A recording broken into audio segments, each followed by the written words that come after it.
Hello hi नमस्कार मित्रांनो, बघा हे प्रिन्सेस कट ब्लाऊज आहे आणि मी इथे कटिंग करत आहे। बघा लेंथ आहे, तर लेंथ घेतली आहे मी एक्स्ट्रा 1 इंच त्याच्यामध्ये घेतला आहे आणि शोल्डर 5.5 घेतला आहे, बगल पण 5.5 घेतला आहे आणि छाती आहे इथे 8.5, तर मी 34चे 8.5 घेतला आहे 1/4 आणि कमर पण 30 आहे तर 7.5 प्लस 1 आणि प्लस 1.5 इंच घेतला आहे।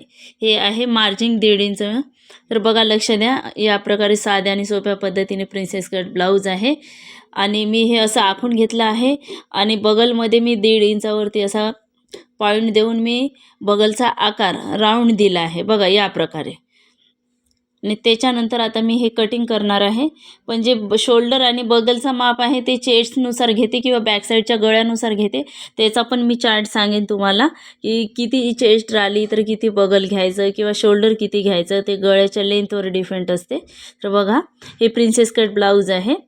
मग अशा प्रकारे याच्यामध्ये या पीसमध्ये मला 2 ब्लाऊज कटिंग करायचे होते। तर आता हे एक ब्लाऊज आहे मी कटिंग करत आहे प्रिन्सेस कटचं। तर हा बॅक साईड जो आहे तो जसाचा तसा सेम कपड्यावरती असा आखून घ्यायचा आहे बॅक साईडने। बॅक साईड असा आखल्यानंतर मग पहा लक्ष द्या, हां, आणि हे बगलचा राऊंड वगैरे शोल्डर पूर्ण हे असं आखून घ्यायचं आहे। त्याच्यानंतर मग आता आपल्याला इथे बगल घ्यायचे आहे परत 5.5 इंच आणि शोल्डर पण खालती सरळ आखून घ्यायचं आहे 5.5 इंचावरती आणि इथे बगलचा शेप देण्यासाठी बघा इथे हे असं आखून घ्यायचं आहे चेस्टकडे वगैरे आणि आतमधला आकार द्यायला 1 इंच आणि 1 इंचावरती राऊंड द्यायचं आहे बघा अशा प्रकारे। त्याच्यानंतर मग इथे समोरचा गळा वरती 2.25 घेतला आहे मी आणि आडवा गळा आणि खालती आडवा गळा 2.5 घेतला आणि गळ्याची लेंथ आहे 6.5। तर बघा या प्रकारे आणि गोल राऊंड दिला आहे असा गळ्याचा, हे बघा। त्याच्यानंतर मग शोल्डरवरती टेप ठेवला आणि 10.5 वरती मी पॉइंट आखून घेतला, बस्ट पॉइंट आहे हा।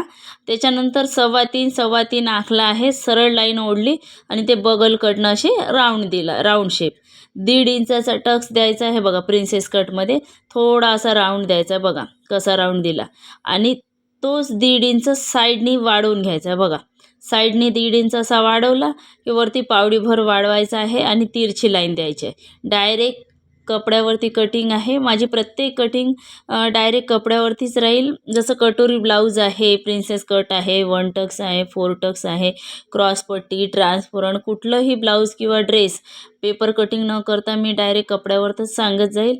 जे कोणी माझा व्हिडिओ बघत आहे त्यांनी सर्वांनी लाईक करा किंवा डायरेक्ट जर तुम्हाला कपड्यावरती कटिंग पाहिजे आहे कमी वेळामध्ये, बघा मी ही किती कमी वेळामध्ये कटिंग केली आहे, तर तुम्ही माझ्या चॅनलला सबस्क्राईब करा आणि कमेंट्समध्ये नक्की सांगा तुम्हाला कोणत्या साईजचा ब्लाऊज शिवायचा आहे किंवा कटोरी शिवायचा आहे, 4 टक्स शिवायचा आहे, काय शिवायचं आहे, मी त्याच्यावरती पण व्हिडिओ बनवीन। तर बघा हा फ्रंट आहे, माझी कटिंग झाली आणि हा बॅक साईड आहे आणि हे स्लीवलेस ब्लाऊज आहे।